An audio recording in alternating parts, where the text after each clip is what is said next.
Are we recording?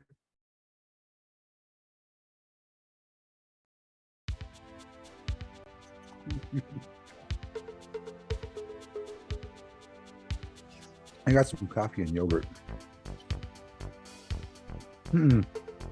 No coffee yet. Coffee hasn't been made. Not yet. That'll come in a little bit. Yeah. Right now, I'm juicing this though right now.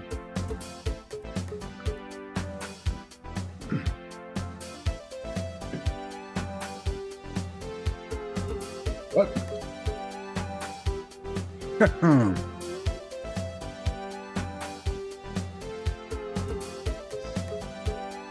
Got it. All right, can you hear me now? Mm-hmm. Fantastic. Okay, cool. My mic wasn't on. That's awesome. All right, well, let's go ahead and take a look at some of this today. So today's verse of the day, welcome back to the Danger Zone with myself and Reverend Patrick Anaya. This has been too long. It has been too long. When was the last time we did this? Before Texas? Yeah, it was before Texas, and then there's all kinds of life changes, all kinds of updates, all kinds of insane things that we do, and that's okay. But we've been really working hard at getting back into this and getting our lives kind of put back together on these things, so to speak. So again, update on what the Danger Zone is, and I think the reality here is that the Danger Zone tends to be where Christians take the verse of the day from any app, we'll say like the YouVersion Bible app, which I love. I adore the app. But I think there is an inherent danger in just taking the verse of the day at face value and not really even thinking about what it truly means in the context of the passage, rather than just looking at a surface level, verse. So that said, we're going to start this thing off. Take a look at the verse of the day, and it's Romans 12. I love Romans 12, but Romans 12, verse of the day today is, don't let evil conquer you, but conquer evil by doing good. Okay. Verse 21 is what it is. So Romans 12, verse 21. Don't let evil conquer you, but conquer evil by doing good. So I can conquer all evil with good. Yeah. If I just do good things, all evil will be done with. Is that what it means? Is that what you think? That's what it says. I just got to not be overcome with it, right? So if I don't do anything evil and only do good things, like serve soup at this homeless shelter, join Doctors Without Borders. Okay. Yeah, I do good things, and that evil will be overcome. So are you saying that this could be like the Hindu version of like karma or something like that?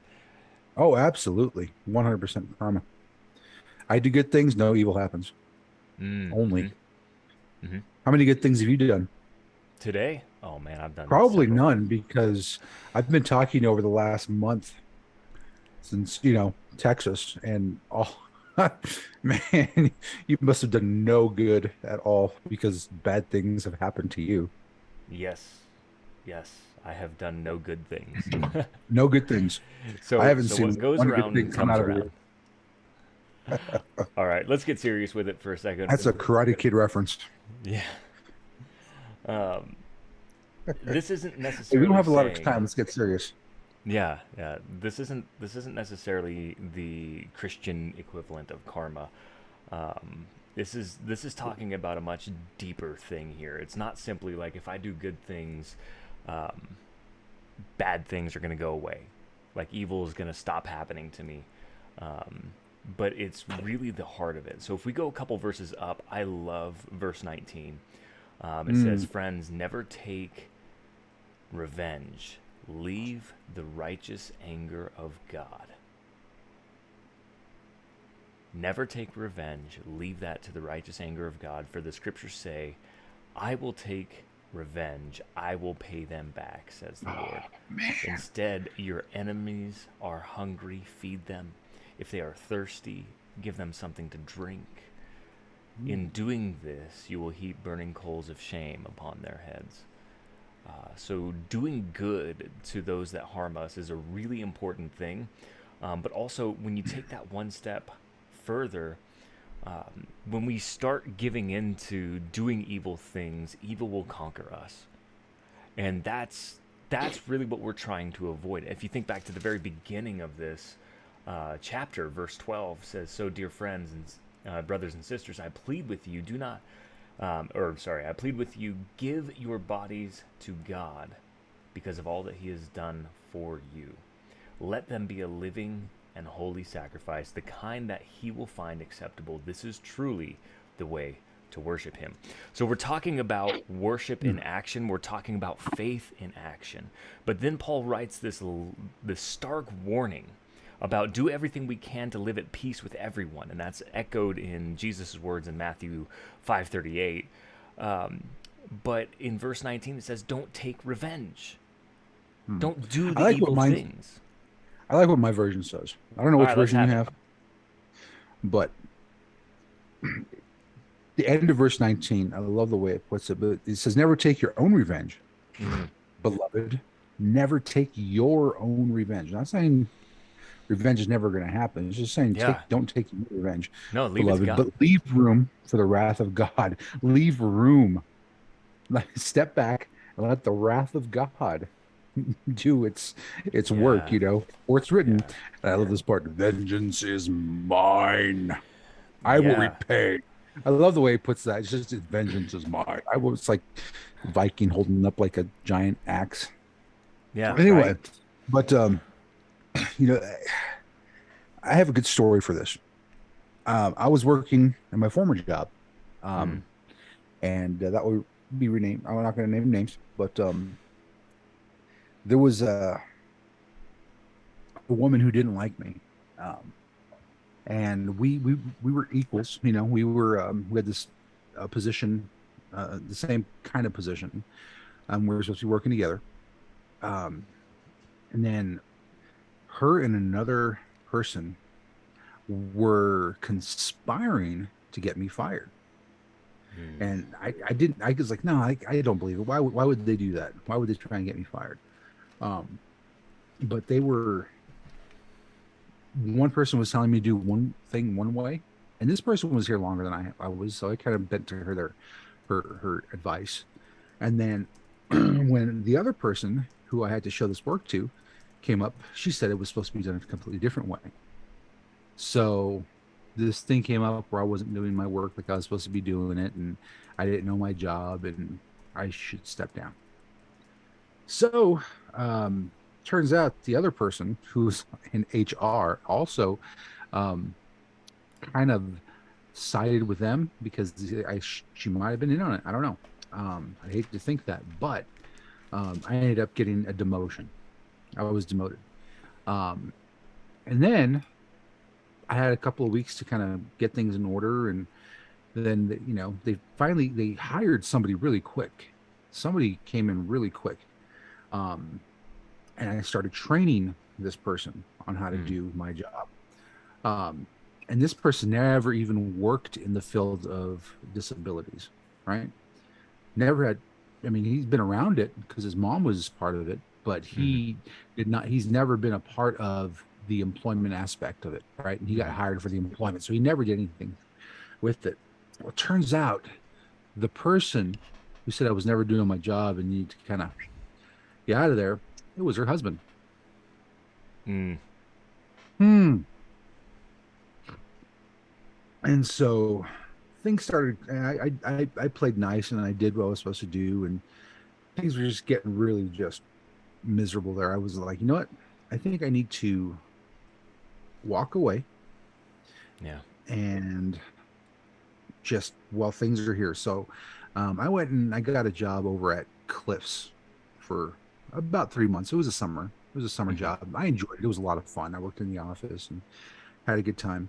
Um, and I kind of stayed. I was the only person who was able to do a vocational assessment profile, so I had to stay on as a substitute employee in order to for the company to keep their contract because the Yeah. other person I trained wasn't he wasn't state certified to be able to do that assessment. Anyway, so long story short, um, I had lost my job for the summer and I needed another job. Hmm. Um, I had gotten a call from one of my former bosses, and we were talking and chatting. And I asked how things are going, and she said that this person, this person, and this other person, all gone. No, actually, all four were gone. Right. And I was like, oh, okay.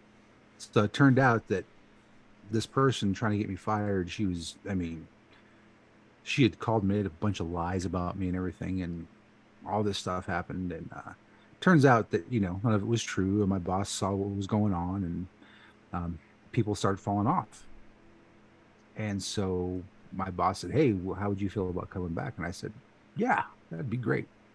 So I got a job again. Then I worked my way back up, and then I stayed there for several, since 2014. That's when that Hmm. happens. And as I just got a new job, so left the field. But I didn't do anything. I just walked away. I said, you know what? I'm not going to say anything, do anything. I'm just going to go away. And what did God do? He had his vengeance. Yeah. Right? I let the vengeance not be mine, and just walked away. And God Yeah. took care of it, and He provided for me. So the reality there is you left room for God to sort it out. Yeah, And had you turned and just made a big mess of everything and just, you know, tried to take your vengeance out, uh, yeah. I there could have could have said been a no. I lot. quit. I'm not going to train my replacement. Yeah. He's an idiot. He doesn't know anything about this job. So yeah. Instead of that, I did good. I stayed on. I helped train him. I Hmm. did things for the company. I didn't hold any vengeance. I didn't hold any, not vengeance. I didn't hold any negativity toward him. I just Yeah. kept working until I felt that I couldn't anymore. Yeah. So let's check this out as we kind of psychoanalyze that a little bit. In not taking the vengeance that any normal human would have just been able to turn around and say, I'm going to take my vengeance here. Looking Yeah. back years later, this is like what, 10 something years later? For 2014, so 18 years later. What were we at? Okay. 2022. Yeah, Yeah. Okay. So all eight these years. years Eight later, years looking ago. back, not taking your vengeance, what do you think taking vengeance would have done to your heart looking back at it at this point? Hmm. I probably would have just been bitter Mm-hmm. against this company. Um, Probably never would have came back. Mm-hmm. Going back to that job allowed me to do a lot of amazing things. Mm-hmm. It helped me grow in a lot of ways. Um, it taught me um, a lot about what God does Yeah. for His children.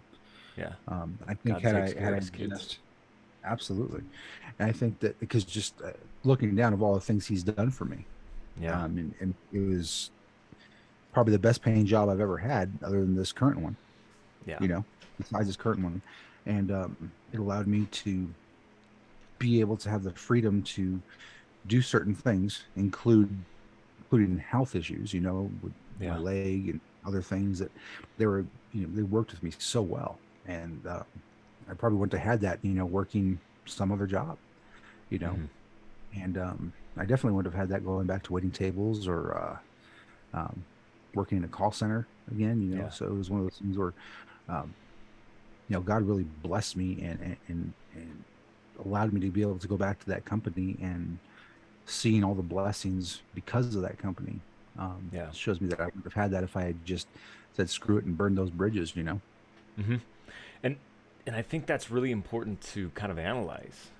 So listeners, wherever you're at in life right now, whatever storm you're facing, what does it really look like for you to take that step back and leave God room for His wrath?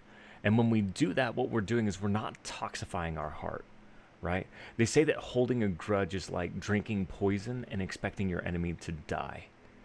And Mm, when we sit mm, there and we try to take our own wrath and we try to take our own vengeance on whatever situation that might be, like in Patrick's situation, taking vengeance on the people that were trying to get him fired, he would probably, even though he exacted his quote revenge, he probably would have, and you can correct me if I'm wrong, you would have held that grudge for years. You would have looked back right now at that company and at that moment with bitterness in your heart. And that's what I think the Bible is saying when it's saying, don't let evil conquer you. And when we start giving in to doing evil, it becomes a part of our soul. It becomes a part of who we are. And it becomes a part of what we focus on. And the more that we focus on doing these evil things, the less we get away from doing the work that God has called us to do. Here we go. Verse 9, same chapter, Romans 12, says, don't just pretend to love people. Really love them. Hate what is wrong. Hold tightly to what is good. Love each other with genuine affection. And take full delight in honoring each other. Never be lazy, but work hard to serve the Lord enthusiastically. So there's this balance between offering your body as a living sacrifice at the very beginning of chapter 12 to talking about the doing work with authentic love, authentic enthusiasm to serve God, but also removing ourselves from that evil moment of vengeance and knowing that, you know what, God can take vengeance better than I ever could. Who am I compared to God? I'm not. I'm nothing compared to God. Yeah. So if God takes that step forward and he is greater at taking his vengeance, his wrath, if you will, than I am, shouldn't I take that step back, love that person who's hurt me authentically with the love of Christ, and let God sort this whole thing out? And that frees our heart. Here's an old saying that a lot of people aren't going to think that it's from the Bible, but it actually is. A lot of sayings are from the Bible. But this one, you reap what you sow, right? Had I sown seeds of bitterness, I would have just reaped bitterness. Yeah. But I chose to sow the seeds of love, loving your neighbor, no matter who that neighbor is. Yeah. You sow love, you're going to reap love. And that's exactly what I felt over the last 8 years of working that job was love. That there were people that genuinely cared, and I, people that, the relationships that I built there, were ones that are going to last forever, because of what we've gone through, what we've been through, the things that we've seen, done, and just the hard times, the good times of working in that business. Those people, I can call any one of them up and have a chat. When I left, they bent over backwards to make sure I got, everything that I needed. Yeah. When I left, my boss being so gracious and grateful, and happy, truly happy that I was able to get something, another job that would help me to be able to provide more for my family. Absolutely. And sometimes bosses don't hear you say, "Hey, I worked at McDonald's one time and then went to tell my manager that I was quitting because I was leaving." And she goes, "Okay, bye." That was it. Like, here's my 2-week notice. Oh, no, thanks. It's okay. No, it's okay. Just go. And so that happens so much. Just sowing love. I mean, it is so much better than sowing bitterness. And here, that this is part of that context. It's not just do no evil and your life will be perfect. And the rest of that verse right there, talking about how if your enemy is hungry, feed him. That is sowing love. I mean, you could sow bitterness, you can sow evil, you can sow hate, to your enemy if you want to, but you're going to reap it.